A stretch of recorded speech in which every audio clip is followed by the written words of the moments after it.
Hello everybody and welcome back to the channel. Thanks to the amazing team over at Flair. In today's video, we've got a Godzilla vs Kong extravaganza as we're going to be taking a look at 5 of their all new releases here for the UK. Now for those of you looking to add any of these figures to the collection, I will of course be sure to include a link down in the description box below. For today's video, we're going to be taking a look at the Antarctic Kong, Hong Kong Battle Godzilla, the all new Monsterverse Battle Mechagodzilla, and of course Hong Kong Battle Kong, and finally we'll be concluding with Supercharged Godzilla. These 4 figures here are very similar in regards to box art to what we've seen from some of the previous waves. However, the all-new Monsterverse Battle Mechagodzilla does in fact actually sport this new Monsterverse box art, which looks fantastic. So you can see there at the top, we do in fact actually see Warbat as well as King Ghidorah. We've also got Godzilla there as well as Mechagodzilla and Kong here at the back. And some of the figures that they've showed off to come out for the later half of this year really do look awesome. So definitely stay tuned to the channel. You can see we've got a wicked image there of Battle Mechagodzilla. And as we just spin our attention here to the back, you can see we've once again got more product shots. So without further ado, let's crack each and every one of these open and see how each of them do in fact actually fare and rival one another. And so guys, here we have all 5 of the Godzilla vs Kong figures cracked open and out of the packaging, and we may as well delve in and take a look at my favourite one out of them all, and it's undeniably Battle Mechagodzilla. Now we did in fact actually see this figure in one of the earlier waves, however Flair have indeed actually recoloured it to give a more movie accurate appearance, this time sporting a darker gunmetal,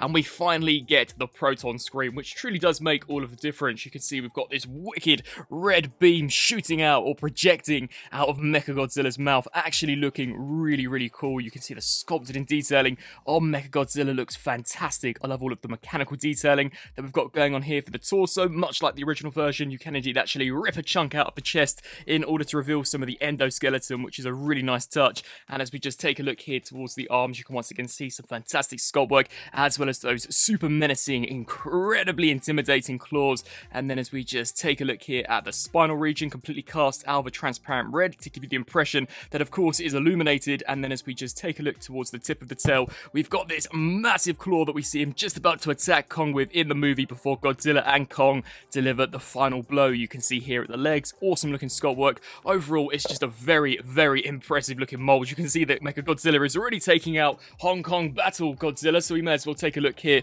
at this figure. I really love the way this repaint's turned out. This is supposed to almost simulate the reflection of the Hong Kong lights actually shining on the skin of Godzilla and Kong, which I actually think is a really neat idea. You can see that in regards to the molding, we've got a mixture of some transparent components as well as some tougher, more solid plastic, and I think they complement each other really nicely. The sculpt work there for the head looks pretty decent, and I love how the actual atomic blast does almost sort of match the colour that we've got going on here for the top of the head. You can see we can have Godzilla raining hell down on Kong, and the sculpt as well as the purple paint here for the arms looks great. You can see that the actual dorsal plates here also have got a really nice amount of paint applied, so we've got this blue fade at the top, and then it does become a much deeper and darker purple, and that does retain all the way down here to the tip of the tail, which does in fact actually get a lot brighter as we come here to the tip. And you can see that even on the underside of Godzilla, we've once again got some of that super cool transparent blue plastic, and if you actually hold this figure up to a light, he does indeed actually glow really nicely. I do love how that transparent blue is coming across on camera. Much like Mechagodzilla, we too can rip a chunk out of Godzilla's chest to reveal some really gory detailings of some ribs as well as a few guts in there, so that's also a really nice touch. And overall, I just think it's a fantastic looking Godzilla figure. The next 2 we'll take a look at are in fact the 2 Kong variants. So we have here the more traditional Kong, and then of course the Hong Kong inspired version. These are the exact same in terms of molding, it really is just the colours of which differ. So here is the Antarctic Kong. This is directly inspired by a scene in the movie. For those of you who I'm sure have watched the film, Kong does in fact actually find himself in Antarctica, but that is as far as I'll go in regard to plot details. You can see the sculpt work across the board looks awesome. That fur texture detail always has amazed me on these particular Flair/Playmates figures. I really do think they look awesome, and you can see how we've got the subtle highlighting there of what appears to be snow at the base of Kong's feet, and we've even got some really nice snow here at the top of the shoulders as well as here for the head and the arms. And this does in fact also come with an osprey, so you can see here completely cast out of white plastic, however some pretty decent detailing, especially where those propellers are concerned, and it is definitely in scale with this version of Kong. He was massive in the movie. Much like Godzilla and Mechagodzilla, we can in fact also rip a chunk here out of Antarctic Kong to reveal once again some really gory detailing for the bicep, and I actually think that's a really cool play feature. As we take a look at the Hong Kong inspired battle Kong, this suit also looks great. You can once again see, much like their version of Godzilla, this fantastic purple and blue highlighting that we've got going on with this guy. Sadly, no transparent components like we saw with Godzilla, which I kind of think is a slight drawback. It would have been nice if some of these components were see-through, but overall I think the paintwork looks awesome. You can even see there some nice purple on the battle axe. The sculpt work here for the face looks really nice. We've got that fang protruding there from the underjaw, and the sculpt as well as the detailing for that face sculpt alone looks really cool. You can see the scar going across Kong's torso, and then as we just take a look here down to the lower section, very similar to Antarctic Kong, amazing looking detail. Now, one of the newest figures that we are in fact actually seeing for this wave would be the supercharged Godzilla. Now, as far as I'm concerned, this does in fact actually take the molding from the sound effects version of Godzilla that we saw earlier on in the year. However, this version does not have any sounds at all, but it's a really cool looking sculpt. You can see that this is an almost swimming version of Godzilla. That's always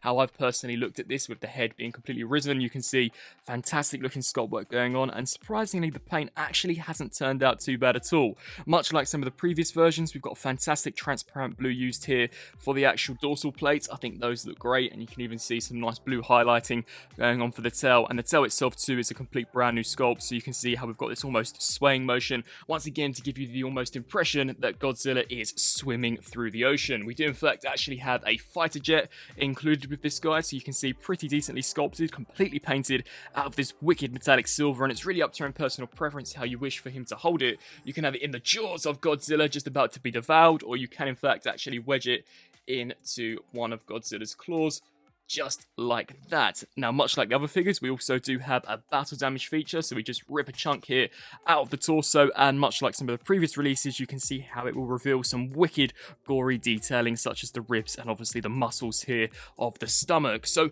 overall, I think these figures are great, especially for a retail price point of $10.99. The articulation also isn't too bad at all. Just taking a quick look here at Kong, you can see we get all of the hinge joints out to the side, the rotation here at the head, rotation at the elbows, as well as hinge joints for wrist rotation. Even here at the legs, these can hinge forwards and backwards and bend at the knee, and all of them come with accessories as well, which is awesome, especially in regard to this battle Mechagodzilla, as that proton screen was definitely something that was missing on the original release, and I am so glad that we finally have got it, as of course it really does complete the look that we see in the movie when Godzilla and Mechagodzilla are supercharging their atomic blasts at one another, and then of course even when Mechagodzilla tries to use this on King Kong. So with all that being said, I believe that just about wraps up my quick review at some of these new Godzilla vs. Kong action figures. Much like some of the previous reviews that I've done on these guys, I think they're awesome. Really, really nicely done. The sculpt work, surprisingly, is very, very cool. You can see that in regards to a design, I think they look very accurate to the movie, and surprisingly, they all do in fact actually fare and scale